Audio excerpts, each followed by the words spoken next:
Your lightsabers will make a fine addition to my collection. Hello there, everyone. In today's time, we have seen the release of many live-action and animated Star Wars shows. Everything from the prequels to the prequels to the prequels. 8 spin-offs of the Clone Wars television show by Dave Filoni, a Star Wars anime, and even a LEGO Star Wars multiverse show. There are some good things and some bad things about those shows, but we won't talk about that now. Today I want to talk about something I think would not only help the Star Wars brand, but bring awareness to other Star Wars properties that could be explored in the future. We see Disney use the Marvel Comics IP in very good ways and also some questionable ways.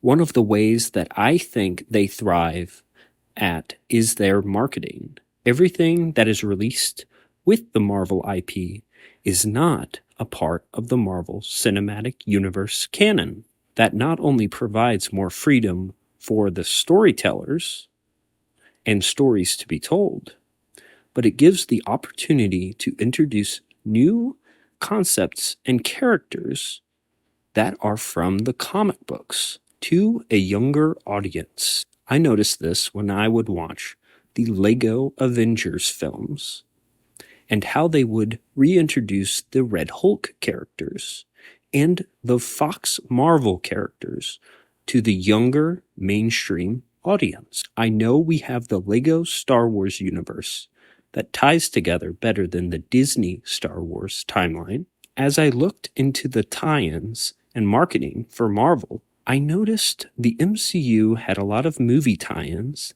that don't line up with the stories from the movies. Like, for instance, the Avengers Mightiest Heroes and Avengers Assemble, the Guardians of the Galaxy show, the X-Men show, and many more. They can do this with Marvel. Why can't they do it with Star Wars? Let's first dive into the history of Star Wars animation, the Holiday Special. The first Star Wars cartoon comes in 1978. The director of the Elvis Comeback Special, Steve Blinger, gives us the infamous Star Wars Holiday Special. The first Star Wars cartoon comes in a short segment of this special by Nelvana Animation Company. A short segment of the special shows a story about Luke, Leia, and the droids looking for Han and Chewie. This cartoon can be found on Disney+. However, the complete special cannot be. This cartoon introduces Boba Fett, the most famous bounty hunter of all of Star Wars, before he was introduced in the films. Droids and Ewok Hour. After the release of Return of the Jedi, the only Star Wars to come out were the Ewok Adventure films and the Droids and Ewoks cartoons made by Nirvana, the same studio that made the cartoon for the Holiday Special. These two cartoons were prequels to the original trilogy. Droids follows R2 and C-3PO on their adventure while they are separated from Captain Antilles and the Tantive 4. Ewoks follows the Ewok that saved Leia in Return of the Jedi. Wicket W. Warwick. It follows him and his friends as they find their place in their tribe. Nothing came of this, but I would feel bad to not include this little piece of potential Star Wars television history. In the 1990s, with the success of the X-Men animated series, the Fox TV executives reached out to author Kevin J. Anderson, the co-writer of Star Wars Young Jedi Knights, a young adult book series, then directed them to Lucasfilm.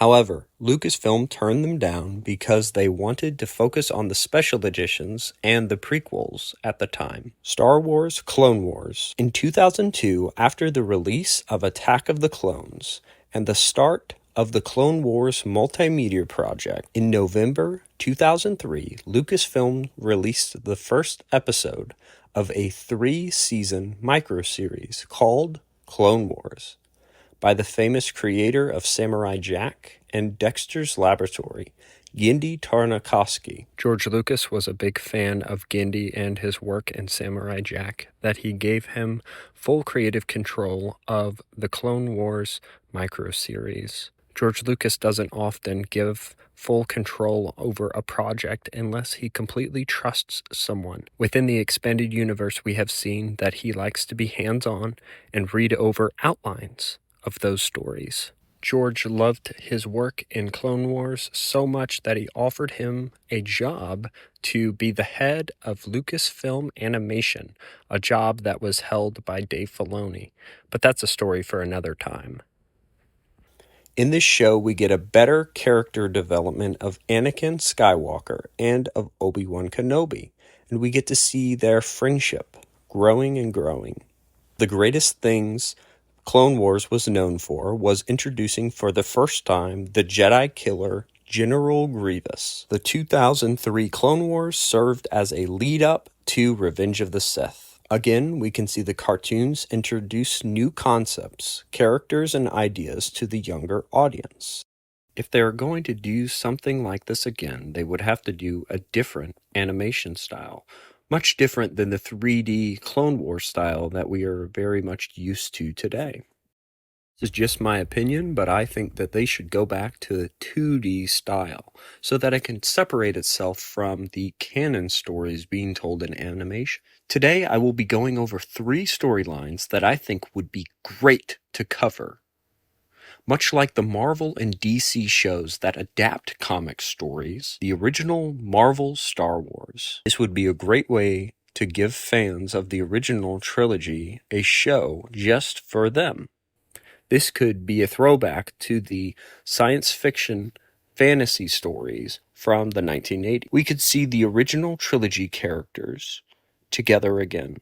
I think it would be a perfect time to release an ongoing series in the time of the original trilogy. I'm sure we can all see Dave Filoni make a show in this time frame that would reboot the comics of this time in the new canon.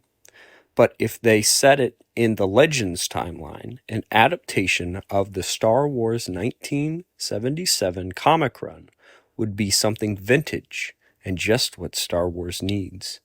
They could even rework parts of the story to fit better into the expanded universe canon. The Old Republic era. This show would serve as a testing ground to introduce the era for the screen. An adaptation of Tales of the Jedi and Knights of the Old Republic comic books. I know this could be wishful thinking, but they could hire Kevin J. Anderson and John Jackson Miller to produce and write the show. This show could introduce characters that we could see in movies and in live action shows in the future. Post Return of the Jedi. With the outpour of Star Wars content in the post-Jedi era, I think this show would work as a tie-in and also a marketing for the Mandoverse. We see in the Mandoverse that they are trying to build up to the great battle between Grand Admiral Thrawn and the Rebels, and building up to the return of Palpatine from the sequel trilogies. A faithful adaptation of the Legends post-Jedi story would be perfect.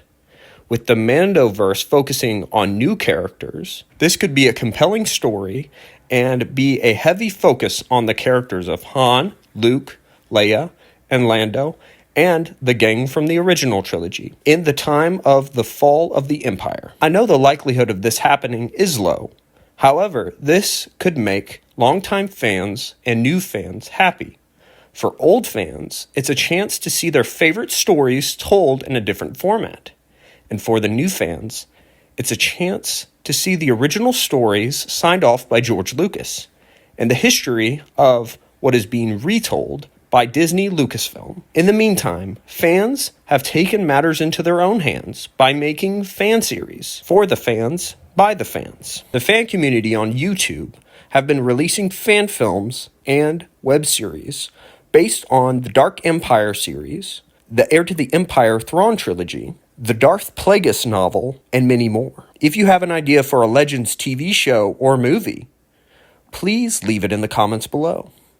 Thank you so much for watching, and I hope you enjoyed this video. Please leave a comment and subscribe for more. Thank you very much.